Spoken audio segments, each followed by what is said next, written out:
Hey everybody, it's Jason with Parallel Reality coming back with you today with an article from PJ Media, and it's more of a pop culture thing. It's dated October 24th. It says Building the Perfect Comedy, a behind the scenes look at Airplane. And the reason I wanted to talk about this is because at the time that you're listening to this, not at the time I'm recording this, I will be out of town. And I figured, well, I'm out of town. I just wanted to have some videos ready to go. And I figured more pop culture, lighter stuff during that time because I'm not taking any of my equipment with me. I will not be able to really put out videos based on current events. So we're going to just have some fun here while I am out of town. So let us get into it here. It says, here's a peek into one recent discussion I had on our and this is the author, not me. It says on our PJ Media Slack channel with my friend and boss Paula Boyard, our editor in chief. And he said, hey, I have an idea for a column. And she said, a column, what is it? And he said, it's a words that discusses a certain topic, but that's not right. It's actually funny. Nice airplane reference there already. It says, okay, so that didn't actually happen, but the fact that you laughed at it, yeah, I did, and it says, at least I hope you did, demonstrates the staying power of what I call the most perfect comedy of all time. It's 1980s Airplane. So I'll ask you guys right now, do you agree with that statement? But let's keep going. It says, earlier this month saw the release of a behind-the-scenes book telling of the story of how Airplane took flight. I don't normally do book reviews, but I listened to the audiobook of Surely You Can't Be Serious, the true story of Airplane, and it was one of the funniest and most fascinating listening experience I've ever had. As wonderful as I imagine the print edition of the book being, nothing can compare to hearing Jim Abrahams, David Zucker, and Jerry Zucker telling the story of how they developed their love of comedy and filmmaking and how the two dovetailed together so perfectly with Airplane. The stories from casting crew and studio executives, as well as appreciation from comedians and actors, make for a rich behind-the-scenes look at how a true film classic came together. And I'd say at this point too, if you haven't seen Airplane, you need to basically turn off this video and go watch it right now. It's an hour and a half of your time that you will not regret, and you'll be laughing pretty much constantly throughout. And if you don't know what it is, it's a spoof of the disaster movies of the 1970s, and it's the movie that basically made Leslie Nielsen from a serious actor into what everybody tends to know him as now, as like more of a slapstick comedy type actor. Um, and he has some of the most iconic lines in the movie too that everybody still repeats, such as the reference that was made right here. So let's just keep going with the article. It says, for years, I heard some of the stories, such as how devout Christian Peter Graves or how devout Christian Peter Graves was skittish about the creepiness of his character Captain Over, but the directors talked him into going with it.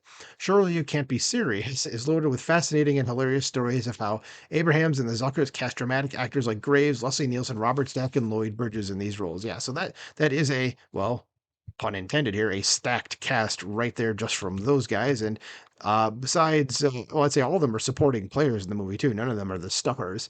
So think about that. It says the directors wait to their stars to deliver lines as if their characters don't realize they're in a comedy is genius, and it's a huge part of the appeal.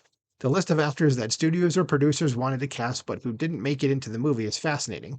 Barry Manilow, Dom DeLuise, Bruce Jenner. Says Abrahams claims that Jenner offered to read for the roles of Ted Stryker and Elaine Dickinson, but it's hard to tell if he's deadpan or serious in delivering that line. I get the joke. So it says the influence of studio executives like Michael Eisner and Jeffrey Katzenberg and producers like Howard Koch helped the directors bring their comic vision to life on the big screen. It's inspiring the way men like these went to bat for the team in order to bring Airplane to life. Because the way the Zucker Abrams Zucker team was able to get around plagiarizing Zero Hour, the movie that served as the inspiration for Airplane. Okay, so I was slightly off. So I forgot. I actually have read this bit of trivia. I just forgot that. But I know it was also, again, a spoof of like 70s disaster movies.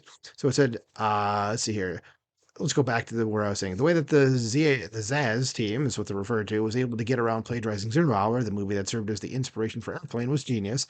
As was the latitude they gave actors Norman Alexander Gibbs and Al White to develop the jive dialogue and train Barbara Billingsley in how to speak jive, which is another person cameo that shows up in the. So it says music played an important role in making Airplane so great. Composer Elmer Bernstein was responsible for many iconic serious movie scores, and he understood what the Zucker Abrams Zucker team was looking for.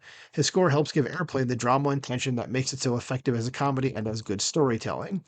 Because the Bee Gees allowed the filmmakers to speed up Staying Alive for the disco scene. I always thought it was and he says, I always thought it was a re-recording. While Peter Yarrow regretted licensing River of Jordan for the scene where Randy, that's Lorna Patterson, sings to the sick girl. Euro's statement admitting grudging respect for the movie is a prime example of the songwriter's inflated sense of earnestness. But the most valuable content in Surely You Can't Be Serious is the filmmakers' discussions of how their philosophy of comedy developed. Their 15 rules of comedy are brilliant, and the way they explain what makes their style of humor work is priceless. I might actually have to check that out. I'd like to see what they have to say. Because those guys, in a minute, I'll go over some of their other movies if you don't know what they've done off the top of your head.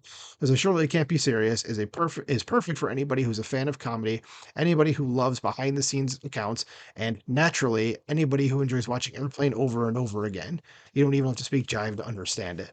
So again, yeah, definitely watch Airplane. So the Zaz combination team, they also did the Naked Gun series of movies. They did Top Secret, Kentucky Fried Movie. Like they're responsible for a lot of like the slapstick spoof type movies that happened in the like late 70s and really the 80s is when they all started coming about. Check out all of those. Top Secret is like I think Val Kilmer's first starring role or something, or it's close to his first starring role.